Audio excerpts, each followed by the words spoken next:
Mistress secretly meets millionaire husband at night, but his wife was already waiting for them. The night air crackled with unspoken tensions as a sleek black Bentley glided along the deserted road in Greenwood Hills. Beneath the glow of flickering streetlights, a figure waited in the shadows, no one but the millionaire himself, James Maxwell, stepping out onto the pavement in silence.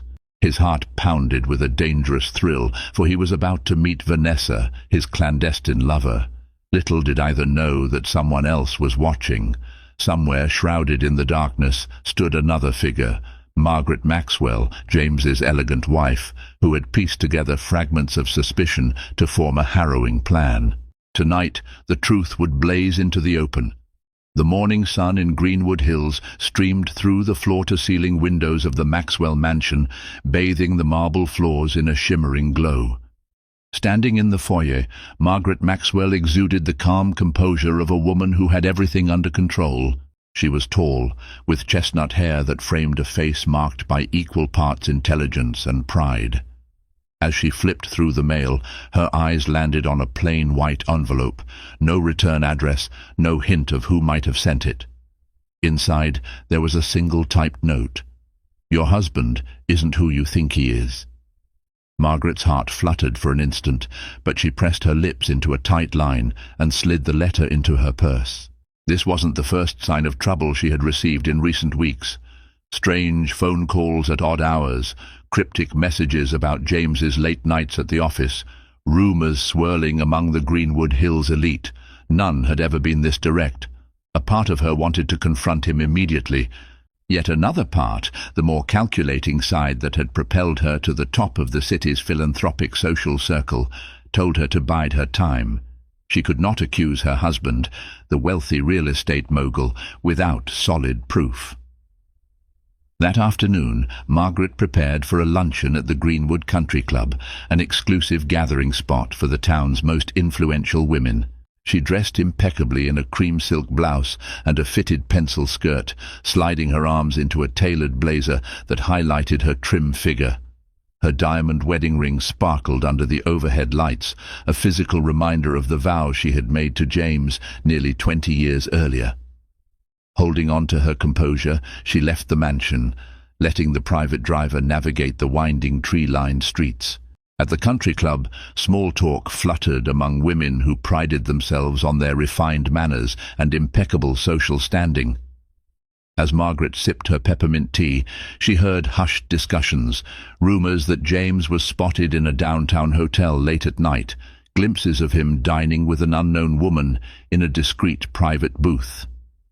No one spoke these details directly to Margaret's face, but she could sense the concerned or perhaps curious glances aimed in her direction. Determined to keep her composure, she focused on her philanthropic project, a fundraiser for the Greenwood Children's Hospital. Her posture remained erect, her expression warm but reserved, and her voice steady as she discussed donation drives. Yet beneath this veneer, a tempest raged. She recalled how James had once been an attentive, loving husband. He had charmed her with spontaneous gestures, surprise bouquets of roses, weekend escapes to Paris, and whispered promises of forever. In the last year, though, her world had started to tilt. He began returning home late, claiming board meetings or last-minute deals with foreign investors. Occasionally, the faint smell of perfume that wasn't hers lingered on his clothes. When the luncheon ended, Margaret excused herself from the polite chatter and slipped away into the corridor leading to the parking lot. She leaned against the cool concrete wall, her mind spinning with questions. Everything felt precarious, balanced on a razor's edge. The note in her purse burned through the leather, as if taunting her with the secrets she had yet to uncover. Little did she know that very night a new chapter of her life would unfold, and the first whispers of betrayal, once gentle as a breeze, would soon roar like a tempest destined to tear everything apart. Across town, in a small yet elegantly furnished apartment, Vanessa Pierce paced the length of her living room. The freshly renovated space featured chic grey walls and sophisticated artwork, purchased with the generous allowances James Maxwell had been supplying her with for nearly a year. She paused at a marble-topped console, nervously drumming her manicured nails against it, trying to quell the unease that had settled into her stomach. Vanessa was not the typical stereotype of a mistress, gold-digging or superficial. She was a woman with a complicated past, haunted by a family she had left behind in a smaller town just outside Chicago. Friends from her old life knew her as bright, ambitious, and fiercely independent. Yet time and harsh circumstances had whittled away her innocence, leaving behind a woman who found herself entangled in a relationship that contradicted her original values. She had never believed she'd be the other woman.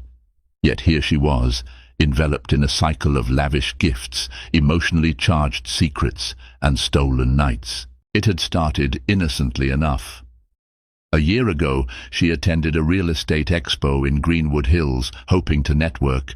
She had dreams of opening her own interior design firm, and she thought meeting influential people in real estate might give her the break she needed. That was where she first encountered James Maxwell, charming, dapper, and exuding unshakable confidence.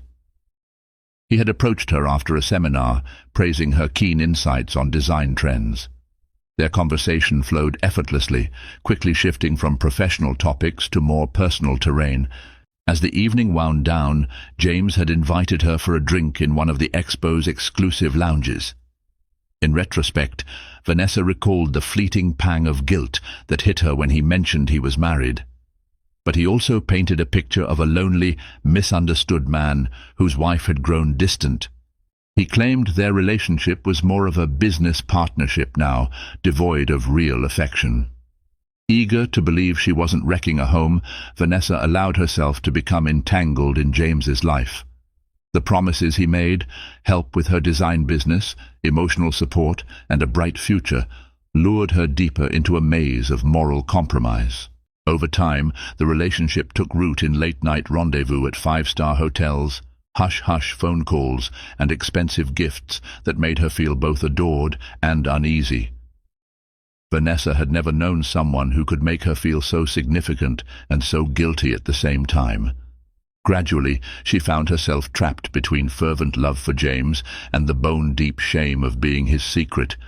She tried to end it once, but James's tearful late-night plea, followed by yet another promise to leave Margaret, pulled her back in. On this day, as the sun dipped below the city skyline, Vanessa reread a message from James. "Meet me at the estate orchard at midnight. We need to talk." She knew the orchard well. James owned a sprawling estate outside Greenwood Hills, and he sometimes used the private orchard for quiet reflection. The coded text stirred dread in Vanessa. Something was different this time. He sounded more urgent, more desperate, as though a storm was on the horizon and they were running out of time. Standing beside a large window that overlooked a row of neatly manicured hedges, Vanessa stared at her reflection in the glass. A million questions raced through her mind. Is he finally going to tell Margaret the truth? Is there a chance he discovered something about me that I haven't shared? Has she grown suspicious? She swallowed hard, tucking a loose strand of dark hair behind her ear. As night descended, she had to make a choice.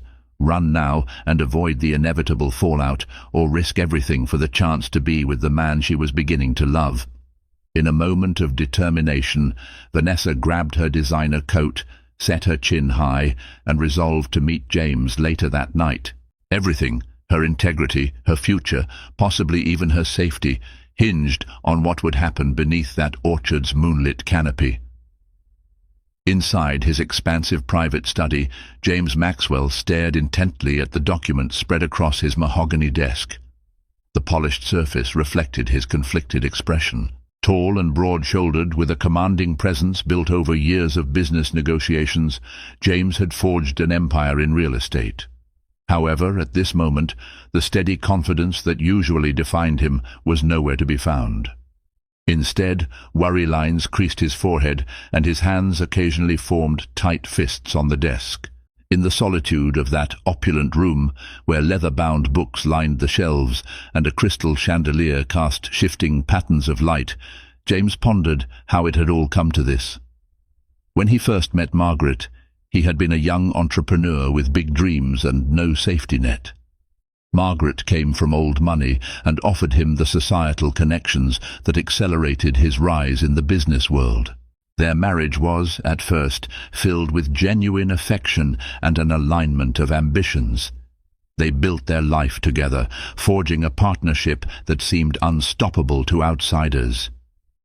Yet as the years passed, both became more consumed by their respective roles, Margaret as the philanthropist and socialite maintaining high society ties,